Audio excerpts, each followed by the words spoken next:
In case you don't know, last week I celebrated a birthday. I became 71 years of age. And I started to contemplate what it meant to be 71, what it meant to get old, as society would say it. So today, my talk title is Everything Gets Better with Age.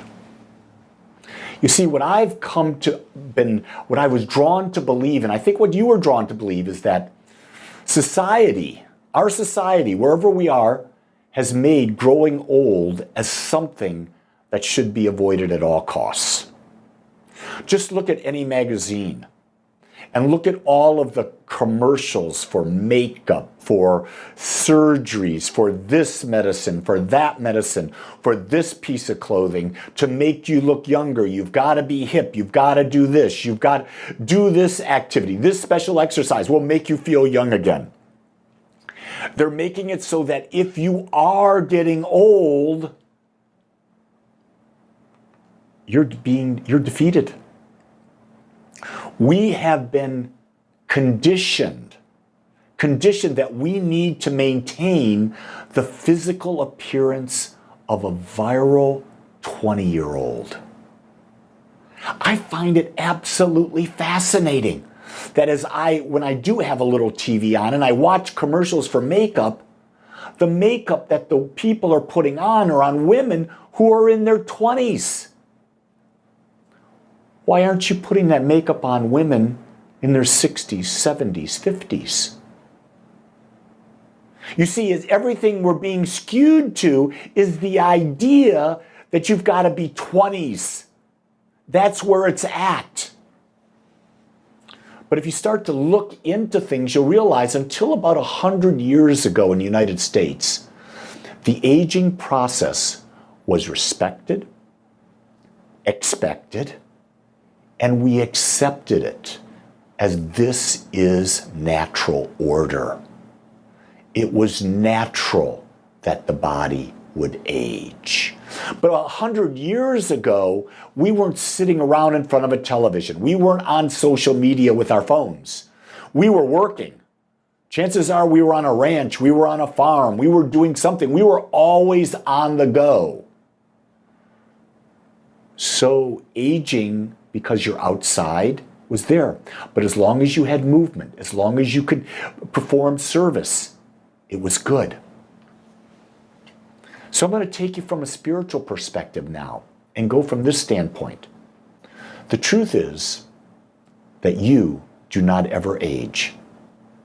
The mind that you are using today is the same mind you used when you were young, and it will be the same mind you use as you get older. Think about that. Go back as far into your memory as you can.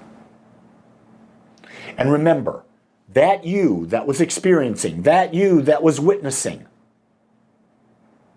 and go to today and witness what happened yesterday. The same you is witnessing it. The same mind is witnessing it. That mind never aged, but the body has aged. And our perception of what the body does, we say, is us. But that's not who we are. In Science of Mind, we teach that you use your mind to create your experience. I will tell you that once I discovered the science of mind, and I understood the process of how to use the mind to create experience, I have lived more than I ever did when I was young. Because I understood I could use this mind to create. And the type of body I had does not indicate the quality of the experience I have.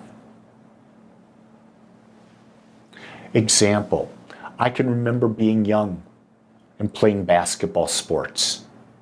You know, intramural basketball in a league at work. And I can remember how tired I was afterwards. And I was in my 20s. But basketball is an extenuating thing. But I didn't appreciate what I was doing.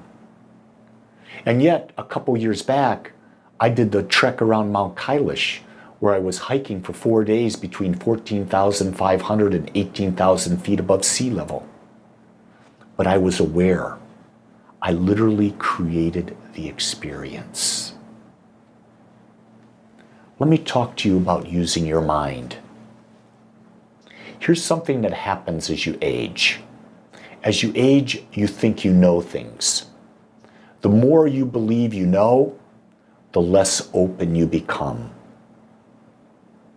What I try to do every day is when I'm going into experience, go in with the fact that I don't know what's going to happen. That opens me up to an experience different and greater than I might have been able to. Because the only thing, if I know what's going to happen, I've already limited my experience. And Science of Mind tells you that your experience is unlimited. There are infinite possibilities for you to experience. But if you're not going in with an open mind, if you're not going in with a young mind, you're not going to have that experience. The question is, have you conditioned yourself to be old? And you condition yourself to be old by the way you think. Our mind is never fixed unless we've chosen to no longer expand its awareness of new information and its ability to create and experience new situations. In other words, we can set ourselves free, or we can go into our own mental prison and throw away the key. And what I'm afraid is that most people have thrown away the key. If you haven't seen the movie Wall-E, I would highly advise you to look at it. And when you're on that ship, that spaceship, and you look at all the people from planet Earth that are on that ship that are trying to keep humanity aside, they're all in these hovering, I'll call them beds, with video in front of them, social media in front of them, where they're constantly entertained and food just keeps coming, and they're big, huge people with no imagination. They're actually in the prison of their own mind and the prison of their own body because they've forgotten to expand is the natural nature of life.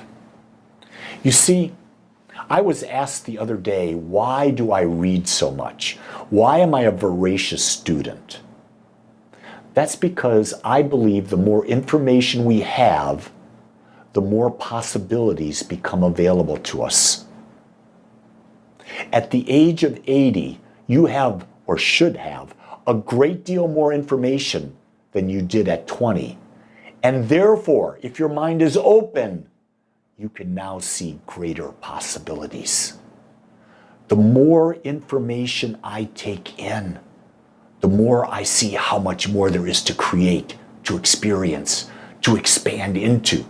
And that keeps me mentally in tune with the youth that I am, that eternal nature that will never change about me, that will always be now. You see, when you live in the now, you're eternally young. It's when you drag the past in or you forecast, imagine the future, that you take yourself and you age. Right now is all that matters. I'm going to tell you this. This is a key teaching for this week. The key to aging is inflexibility and not wanting or refusing to change. So if you are getting old and you want to know why, look at yourself. How flexible are you? Are you refusing to change? Do you not want to change? Do you want things to go back? How many people out there want to go back to the 50s, the 60s, the 70s? I never want to go back because the excitement is now, because those days are gone. You see, when we age, we forget that the only time there is now. Do you get that? The only real time that is now. Everything else is made up. So the keys to staying young: flexibility, your capacity to change, and have a key interest in life, and to live fully. To live fully, to live every moment without fear to the fullest. I want you to know there is more to be known, more to be seen, more to be felt, and more to be experienced today than ever before in the history of the world. And there will always be more. The question you want to go inside and ask yourself this week, every day, is, are you ready to live, or have you chosen to be old? If you're watching this and you have a desire to go deeper, starting, I believe it is July 11th, I'll be doing a class. It's either July 11th or 12th. It's called The Power of the Subconscious Mind, based on the book by Joseph Murphy. You can go to agapespiritualcenter.com, go to the calendar, go to July 11th and 12th, look for that class. I invite you to sign up for that class. It's on Zoom. You can take it from wherever you are. And I promise you, we'll go so deep, you'll come away with so much more information that you will be empowered to be young. That's what we do here at Agape. We want to empower you to be the greatest you can be. Until next week, make this